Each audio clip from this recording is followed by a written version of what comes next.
Para naman ako guys, ang aking dokumento. Apa ma'am? Yan. Deliver na tayo ng ating dokumento. Aking valued client guys. From Antipolo City to Valenzuela City. Yan guys.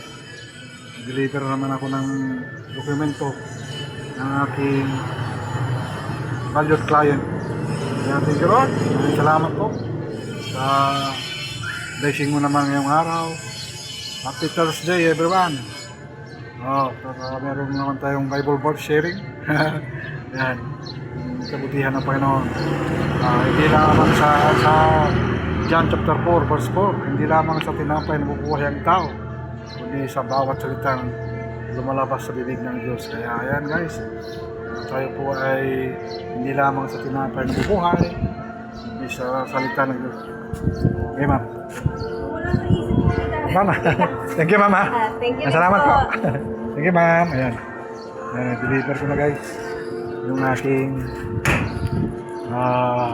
dokumento ng aking kliyente. Kaya thank you Lord, napakabuti mo Panginoon. Yan ang company nila guys. Ayan. Yan, dyan ako nag-deliver. From Antipolo City to Valenzuela City. Yan, napakabuti talaga ni Lord. Dahil siya ang nagbibigay sa akin ng aking trabaho na freelance rider pick-up delivery. Kaya napakabuti talaga ni Lord. Kaya thank you Lord. Salamat po sa mga biyaya mo, sa pag-iingat mo sa aking mga rides. Yan. Ito yung company nila ng aking dinideliveran.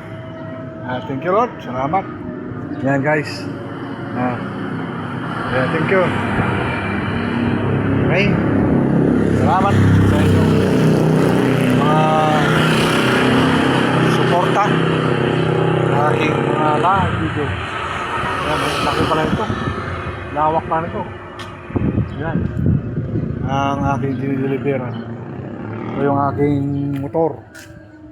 Ito si T-Click. Si T-Mix ay pinagpahinga ko muna. Ito muna si Click, aking ginagamit.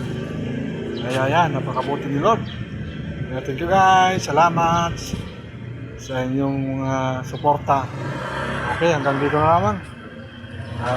Maraming salamat. Biyaya naman ako from Valenzuela City to Antipolo City naman. Takbo naman ako guys.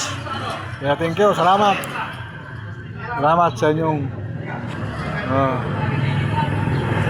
mga suporta. Yan.